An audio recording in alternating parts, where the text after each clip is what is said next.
Ojo ocular, lagunas y ríos.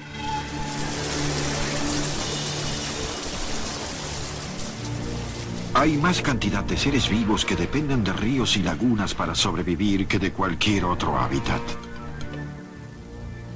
En realidad, las vertientes de agua dulce representan solo la millonésima parte del agua total del planeta y sin embargo sostienen casi el 50% de las especies acuáticas.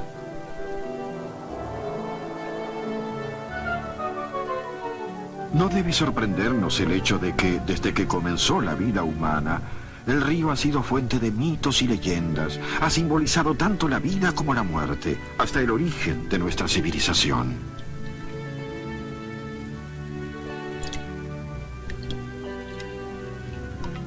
Los indios Cherokee creían que al comienzo solo había agua y que todos los animales vivían en ella. Curiosos por saber lo que había en su interior, enviaron al diminuto Ditisco a investigar. Él regresó trayendo lodo que creció y se convirtió en tierra. De las lluvias en las montañas, de los deshielos, de las fuentes de agua subterránea, de todo esto nace el río. Sin embargo, todos los ríos, grandes y pequeños, comienzan su viaje con una diminuta vertiente que corre por grietas y barrancos, hasta por roca porosa, a veces chocando con una capa impermeable y saliendo a borbotones a la luz del día para continuar su urgente viaje descendente, siempre descendente, hacia el mar. Cuando una vertiente se convierte en un río, cuando tiene 3,5 metros, si no se puede saltar, es un río. El comienzo de la trayectoria de un río es lo que siempre fascinó a los exploradores. Henry Morton Stanley viajó durante años siguiendo el curso del río Nilo, hasta que en 1874 llegó finalmente a su fuente, el lago Victoria, supongo. Cuando un río corre por terreno montañoso, sus habitantes se adaptaron al difícil entorno de la región superior. Los enormes pies membranosos del pato de los torrentes lo ayudan a exhibir una audacia casi suicida cuando se sumerge y bucea en las tumultuosas aguas del río.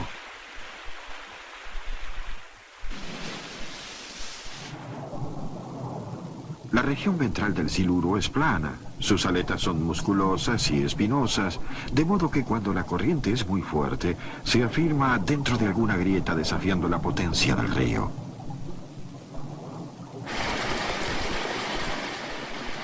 Los diminutos pulmones de la rana velluda de África Occidental hacen que flote menos, de modo que puede permanecer debajo del agua y no ser impulsada corriente abajo. Sus cerdas de aspecto piloso compensan la pequeñez de sus pulmones absorbiendo oxígeno.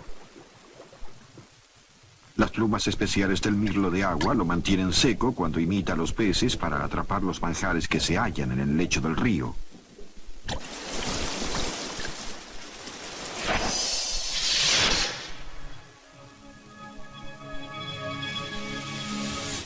También las plantas se han adaptado. Musgos, helechos y hepáticas adhieren a las rocas o a las orillas, luchando cada segundo contra la corriente. En el lecho del río, solo aquellas plantas con raíces fuertes pueden sobrevivir. ¿Cómo puede prosperar la vida en esas condiciones tan adversas? Es como si un hombre eligiera vivir en un huracán permanente. ¿Tiene alguna ventaja este hábitat? Sí. Aquí, más que en ninguna otra parte del río, el agua está limpia. Las larvas de la Brigánea solo habitan en agua limpia.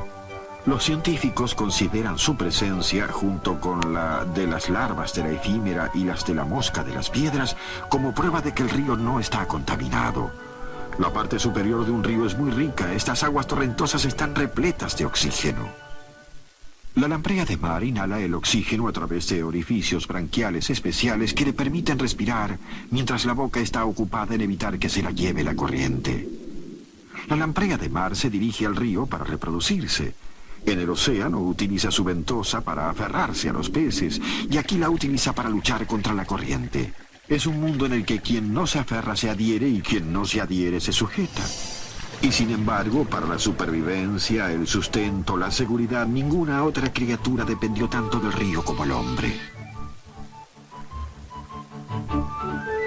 La primera vida humana se estableció a orillas de los ríos de los cuales dependía para sobrevivir. Los ríos son la fuente de la civilización. Las primeras ciudades del mundo se establecieron hace 6.000 años a orillas de los ríos Tigris y Éufrates en la Mesopotamia, que en griego quiere decir tierra entre ríos. Y por todo el planeta nacieron civilizaciones en los valles de los ríos, cultivando y criando ganado. En el río Indio en la India, en los húmedos arrozales del río Huanghe en la China y en el Nilo en Egipto. Y lo que tenían en común es que todos usaban agua dulce para el riego.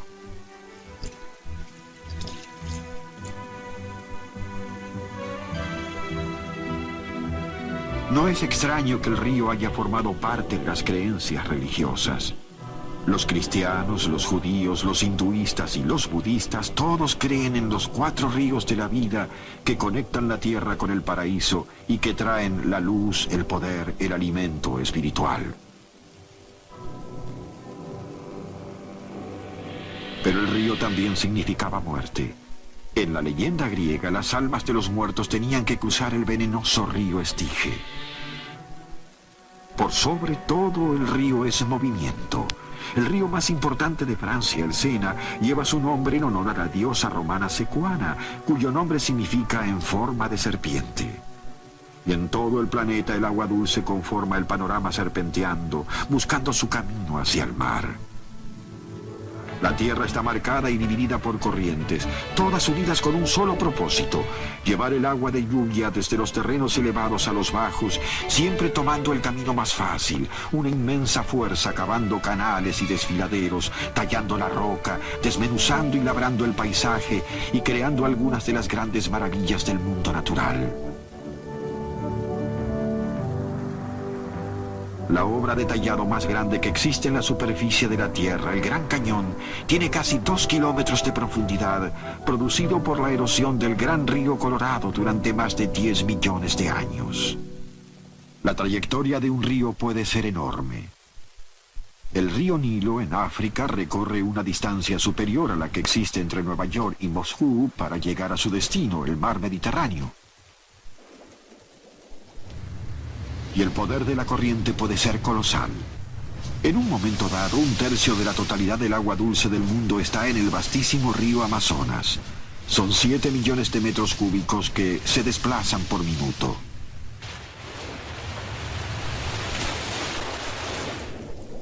Pero el río no solo lleva agua. El río Amarillo de China es el más fangoso del mundo y lleva en cualquier momento dado 1.500 millones de toneladas de cieno, suficiente lodo para construir un muro de la altura de un hombre que daría 40 veces la vuelta al mundo. Y a medida que el río se desplaza, erosionando roca y sedimento, excavando canales y transportando minerales y lodo corriente abajo, la vida que lleva cambia.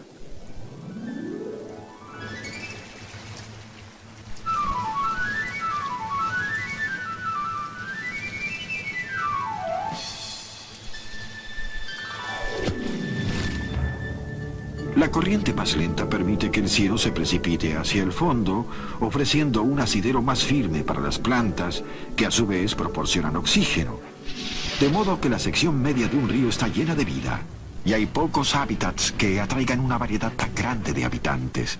Existen 22 especies solo de cocodrilos y lagartos, sin hablar de los millones de peces maravillosos como el gigantesco pirarucú del Amazonas, cuya lengua está plagada de afilados dientes. O la temible piraña, que puede formar un banco que devorará una vaca hasta dejar solo los huesos en cuestión de minutos. Y la inmensa anaconda, tan pesada como un auto y 3 veces más larga. Pero en otros lugares hay un lugar más calmo, otro hábitat, diferente, pero con la misma agua dulce. Puede formarse a partir de un río o desarrollarse en forma independiente. La laguna. Un entorno más tranquilo. La laguna es uno de los hábitats más ricos de la Tierra. Un ecosistema independiente en donde miles de plantas y animales conviven, dependiendo los unos de los otros para sobrevivir. Mientras una laguna con mucha sombra pierde rápidamente su riqueza y vitalidad, las lagunas soleadas pueden producir más materia vegetal que la pradera más fértil. En donde hay luz solar, la laguna es una comunidad única, una ciudad acuática llena de habitantes contrastantes. El escorpión de agua caza debajo de la superficie colgado cabeza abajo. Para respirar cuenta con un snorkel natural, un largo tubo de aire que sale del extremo de su abdomen. Siempre que esté en su posición normal, la carpa enana, como la mayoría de los peces, tiene un camuflaje perfecto. Su vientre es plateado, fusionándose con las ondas y los reflejos de la superficie del agua, y su lomo marrón, invisible cuando se la ve desde arriba. Bueno, casi. El martín pescador es el rey de los cazadores. Sus crías comen cada una 18 pescados por día. Un espectáculo de gracia y belleza. Una de las aves voladoras más pesadas y poderosas, el cisne, se aparea para procrear en lagunas, ríos, lagos, estanques. Y en Gran Bretaña, todos son propiedad de la reina.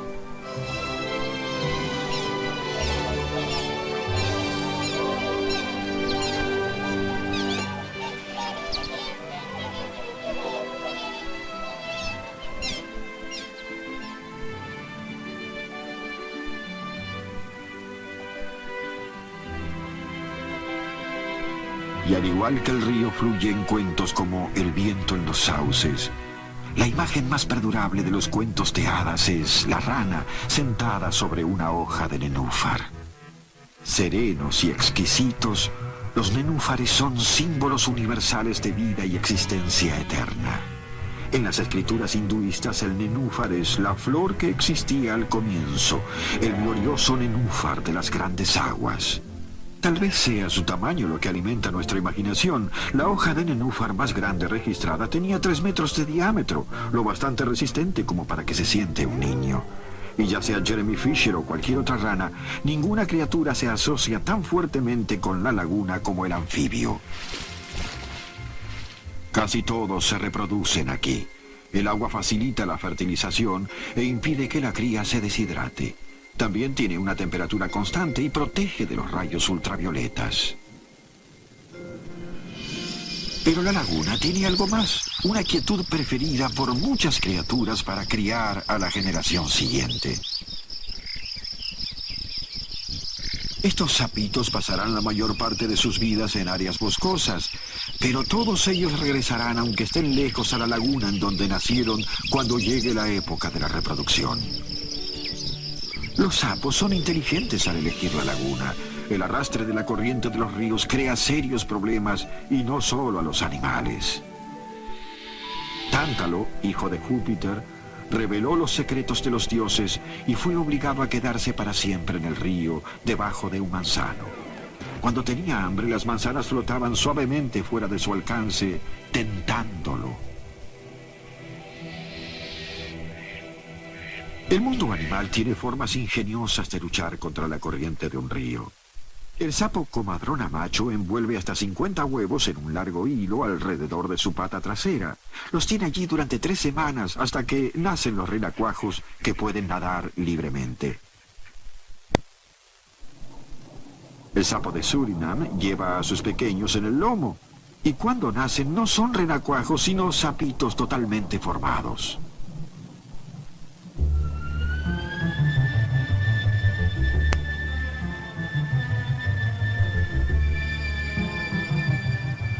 No es difícil comprender por qué el agua, tan esencial para la vida, tomó tanta importancia en las creencias y las supersticiones.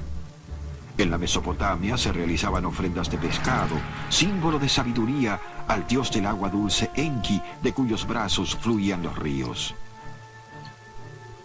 Pero lo que se adora también se teme.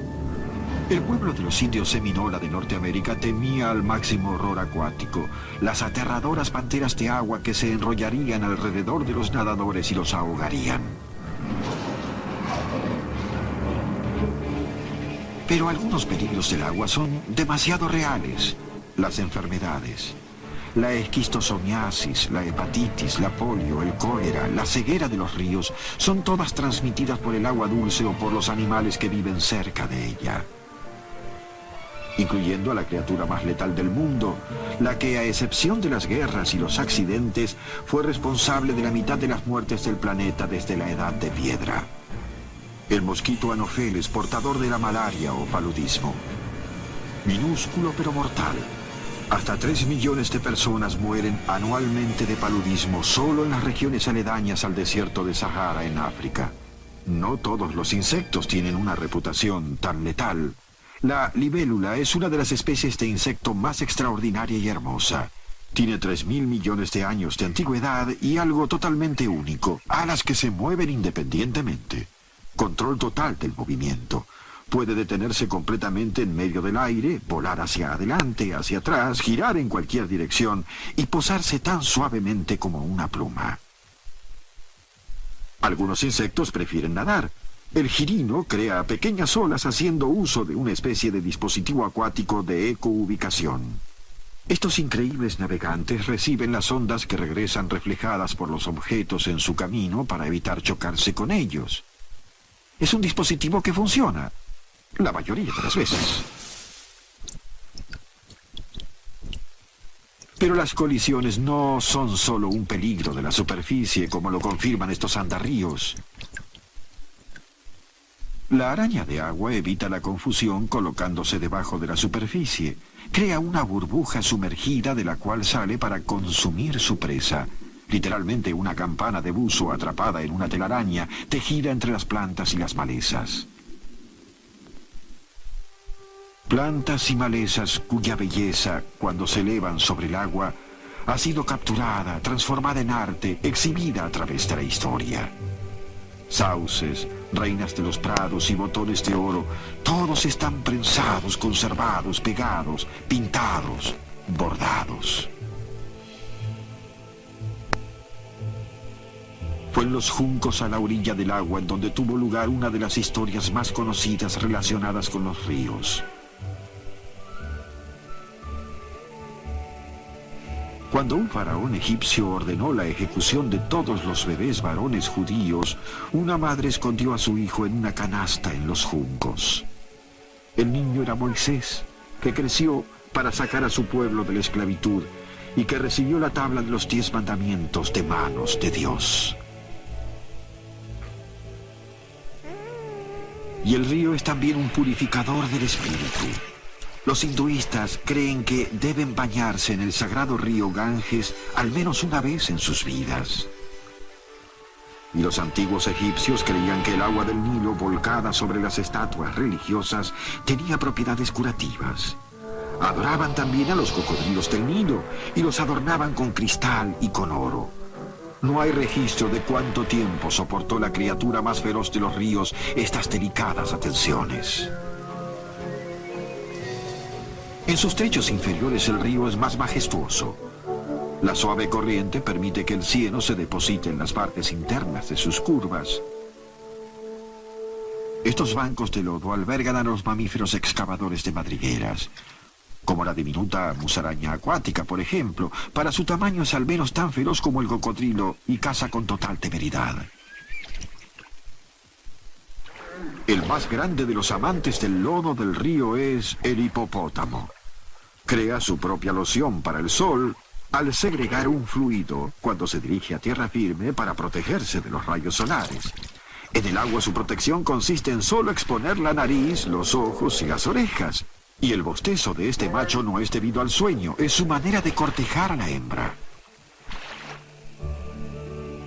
Los tramos inferiores y profundos albergan también a uno de los mamíferos de río más encantadores, el delfín boto de agua dulce.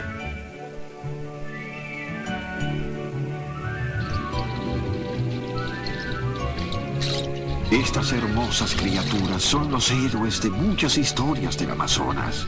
Se cree que durante la noche se convierten en mortales, dejando sus románticos bosques sumergidos para seducir a las doncellas.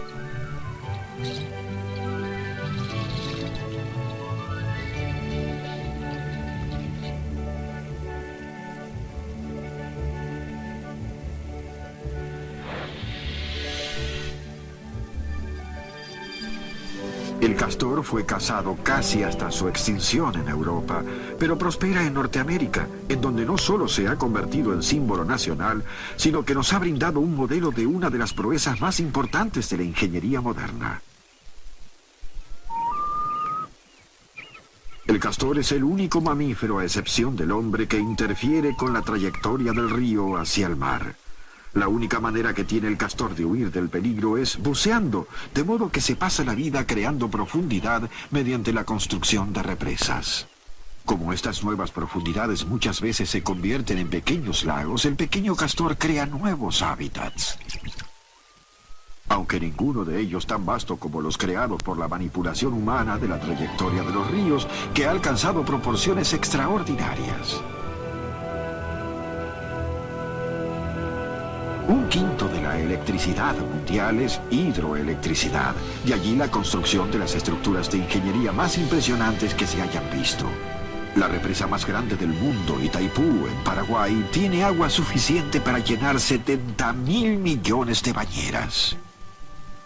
En Egipto, una represa nueva significó una operación de rescate para los antiguos templos. Los templos Fali, de 3.000 años de antigüedad, fueron desplazados piedra por piedra lejos del río Nilo para dejar lugar para la colosal represa Asuán. Los templos fueron trabajosamente vueltos a construir en un lugar fuera de peligro, en un proyecto que tardó 20 años en completarse.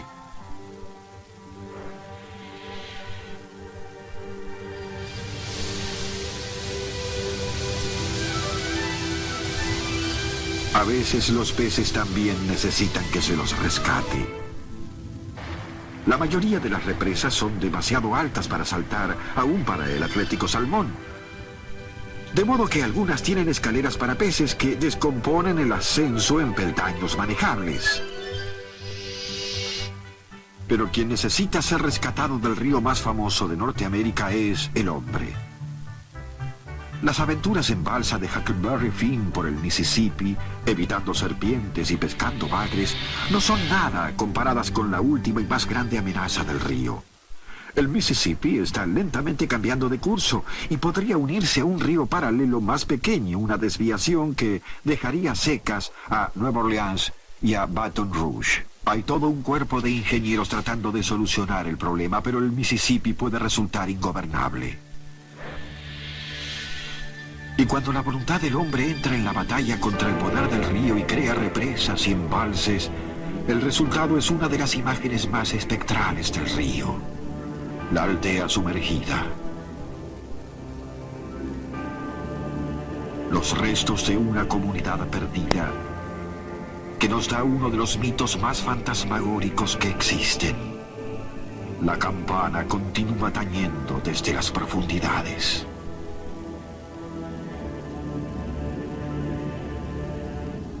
Sin duda no hay ningún otro hábitat en la Tierra que se exprese de formas tan extremas como el río. Los rápidos ocurren en donde el río fluye de rocas duras a otras más blandas y más fácilmente erosionables. Están entre las fuerzas acuáticas más temidas y poderosas de la Tierra, desplazando enormes piedras cuando enormes masas de agua atraviesan canales angostos. Pero el movimiento del agua más extremo produce un espectáculo que puede suceder en el curso de cualquier río cuando baja repentinamente a un nuevo lecho: la catarata. A veces el río cae de distancias colosales. En las cataratas del Ángel, en Venezuela, el agua cae 1000 metros desde una saliente que tiene el doble de altura que el Centro Mundial de Comercio en Nueva York. Y cuando la naturaleza llega a sus extremos, el hombre lucha por conquistarla. O tal vez deberíamos decir la mujer. Annie Anson Taylor fue la primera persona que atravesó las cataratas del Niágara y sobrevivió. Solo otras 6 personas más igualaron la hazaña. Annie fue llamada la reina de la bruma.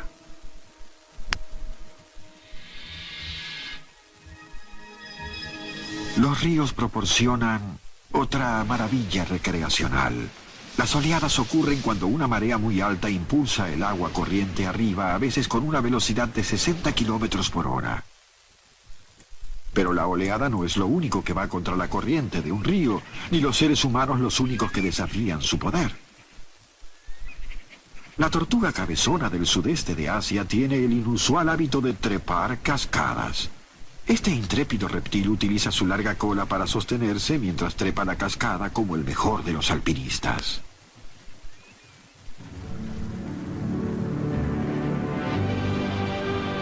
Pero incluso la valiente tortuguita pensaría 2 veces antes de animarse a subir esta maravilla de la naturaleza. Las enormes cataratas del Iguazú en Argentina y Brasil son en realidad 275 cataratas que se fusionan en una inmensa cortina de agua que se extiende sobre una curvatura del terreno de más de 4 kilómetros de amplitud.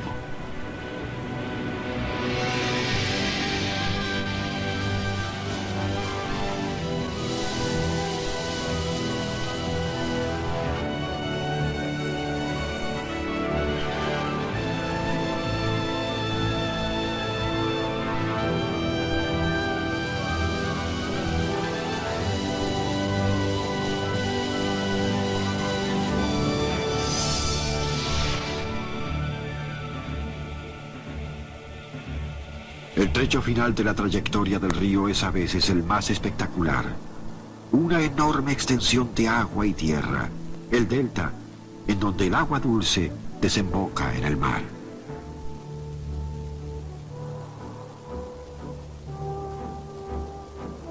La corriente del Amazonas en el delta es tan poderosa que a 150 kilómetros mar adentro, cuando ya no se divisa tierra, el océano Atlántico aún tiene agua dulce.